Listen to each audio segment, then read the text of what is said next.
কথাটার ভার কতটুকু আমার শরীরে লোম দাঁড়াই গেছে। প্রিয় বন্ধুরা, এই ভিডিওটা দেখার সাথে সাথে আপনি শেয়ার করবেন।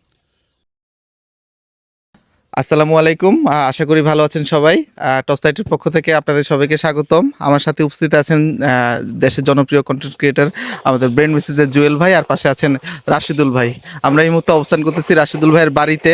আর আমাদের মাঝখানে যে মানুষটি দাঁড়ায় আছেন, ইনি হচ্ছেন আমাদের আঙ্কেল, রাশিদুল ভাইয়ের বাবা। আঙ্কেল ভালো আছেন? আলহামদুলিল্লাহ, আল্লাহ ভালো আছে। আঙ্কেল এই পেশায় কতদিন যাবত? এই ব্যবসা আমার 20 বছর। 20 বছর। আর রাশিদুল তো আপনার ছেলে? আমার ছেলে। যাক, আমরা এই মেসেজটা বা এই ভিডিওটা এই কারণেই করছি, কারণ আপনারা জানেন দেশে বৃদ্ধাশ্রমের সংখ্যা কত।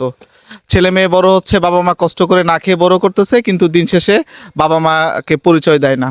গার্মেন্টসে চাকরি করে ওয়াইফ নিয়ে ভালো থাকে, গাড়ি ভাড়ি মালিক, কিন্তু বাবা মাকে থাকতে হয় দিন শেষে বৃদ্ধাশ্রমে। কিন্তু আমাদের এই রাশেদুল, আমাদের হিরো আজকের, যে হচ্ছে তার বাবাকে গর্বের সাথে পরিচয় করিয়ে দিলেন যে তার বাবা হচ্ছে ঝালমুড়ি বিক্রি করে, এবং এই ঝালমুড়ি বিক্রি করার টাকা দিয়ে আজকে তার বাড়ি উঠতেছে, এবং সে একজন সফল কন্টেন্ট ক্রিয়েটার। আমরা এই সমাজের মাঝখানে এই মেসেজটা পৌঁছে দিতে চাই। জুয়েল ভাই, এই বিষয়ে কিছু কথাটার ভার কতটুকু আমার শরীরে লোম দাঁড়াই গেছে।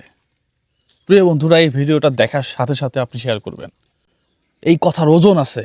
আমার বাবা ঝালমুড়ি বিক্রি করে, সে আমার পিতা। আমি যত বড় মানুষই হই না কেন, আমার বাবা ঝালমুড়ি বিক্রি করে আমাকে মানুষ করছে। এই কথার ওজন আছে।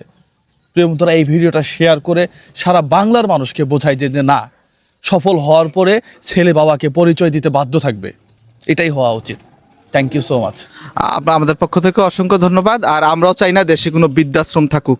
প্রত্যেকটা সন্তান তার বাবা মা পরিবারকে নিয়ে ভালো থাকুক, কারণ আমাদের এই বাংলা সংস্কৃতি হচ্ছে হাজারো বছরের সংস্কৃতি।